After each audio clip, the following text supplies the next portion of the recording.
She was dressed in a Turk Banarsi sari with her sweeping almond eyes sparkling like stars on a moonless night. She looked up. Everyone stood up. As Hilaire Belloc once described, her face was like the king's command when all the swords are drawn. A goddess by name and an empress by the crown upon her head, Her Highness Maharani Gayatri Devi Saheba of Jaipur was the epitome of the royal elegance that no one has ever matched to. A young, graceful bride, a brilliant polo player, never willing to settle for a life of only leisure. She cares so much for the people of Jaipur. The real persona of the person is that of a social reformer. She brought us out from the dark ages into this 21st century. She is the courageous, big-hearted woman. No one can beat her. I take my hats off to her. Rajmata Saheba epitomizes goodness in the world. The owner of the most dazzling smile, a courageous mind and the strongest spirit. She was a stunning woman, charmed people with the regal aura and the sheer style statement she made. An icon of intelligence, modernity and grace. The founder of a world-class institution, the Maharani Gayatri Devi Girls' School, an abode of learning and education, a symbol of her deep commitment and passion for the emancipation of women. The school has grown exponentially in recent years under the aegis of Mrs. Archana S. Mankotia, the principal, and is successfully taking the revolution she started forward, with young girls finally being educated, liberated, and empowered. Maharaja Man Singh Ji and Maharani Gayatri Devi then, they wanted the city of Jaipur to grow. And one of the things that he wanted was the women to come out of the parda and come out in the forefront. So Rajmata Sahib, instead of saying, all right, remove parda and move out, she gave us a school that was run in the parda style. She is the definition of the word visionary. An elegant lady bestowed with exotic charm and beauty, who heralded an era resplendent with a rare blend of modernity and traditions. Maharani Gayatri Devi was born to Maharaja Jitendra Narayan of Cooch Behar and Indira Devi of Baroda. She spent her childhood with her brothers and sisters in the kingdom of Cooch Behar, nestled at the foothills of the mountains. She often spent her time shooting and shot her first panther when she was just 12. Born in the Cooch Behar family that was in rural Bengal. And there was the ruler, that was my brother. And if the people had any problems, they could come straight to him and talk to him straight.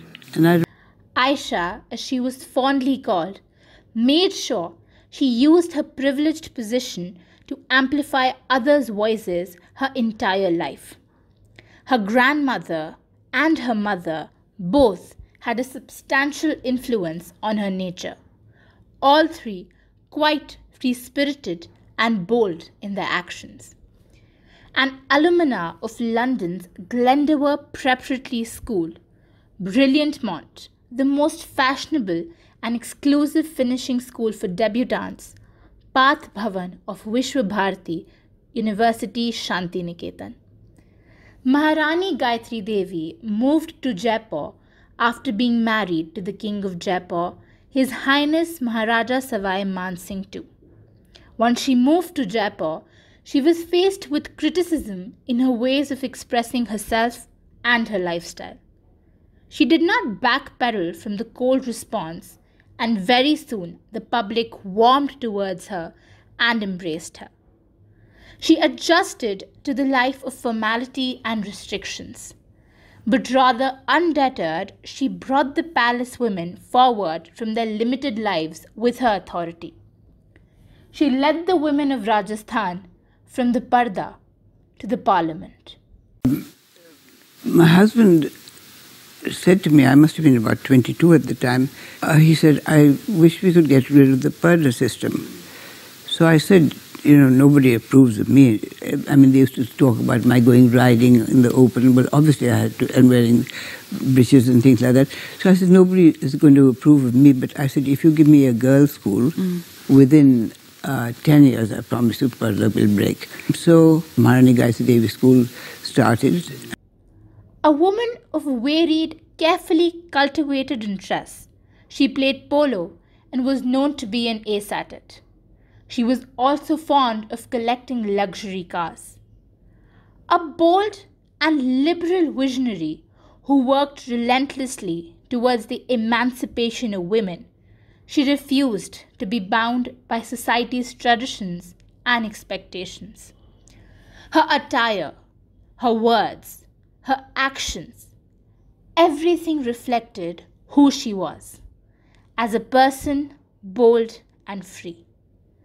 Elegant and graceful in her saris and sometimes in khaki pants, she was listed by Vogue as one of the most beautiful women in the world.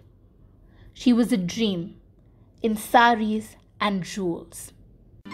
And I mean, I knew that I had him, and we used to go riding every morning, used to go swimming every day.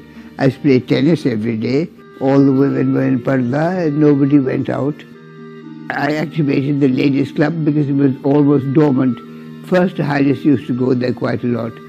Then when I went, we started badminton tournaments and tennis tournaments and things like that, and quite a lot of ladies used to come.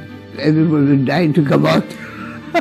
Maharani Gayatri Devi was a larger-than-life personality who charmed everyone who knew her in person or even from a distance. She rejected the ostracization of women in the country.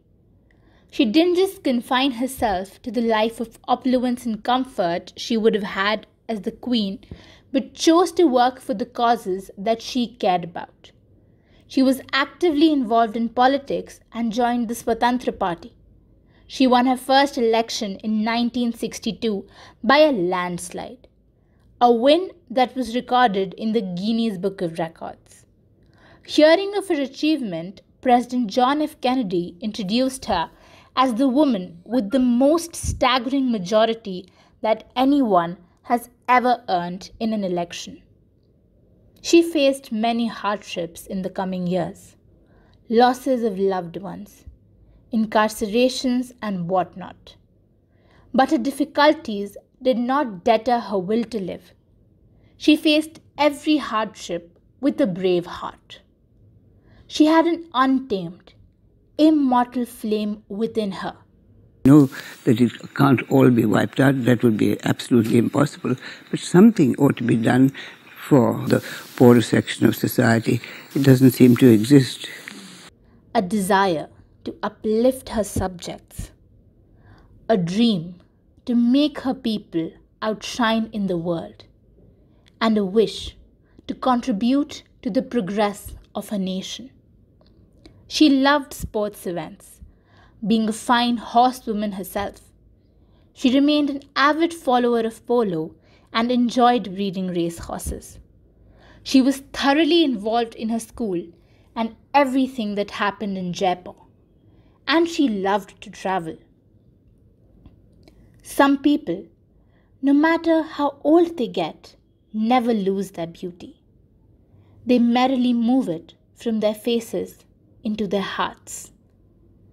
If the life of Rajmata Gayatri Devi had to be summed up in a few words, it would be unquestionably extraordinary and unconventional. One of the most modern, independent, and chic Maharani of India, Maharani Gayatri Devi was the living example of unsoiled, unmatched, classical Indian beauty. But inside this stunning frame, she had a golden heart. Needless to say, she left an impact unimaginable on generations of people. An amplifier for the unprivileged and a beacon of light for all of us, she is always remembered as an icon of grace and wisdom. This whole journey is all about? I think, well, we all come, we've all got to go one day. So while we're here, why not try to do what one can to make the world a happier place for other people? Rajmata Saheba will always hold the position of Maharani in our hearts and will always be remembered as one.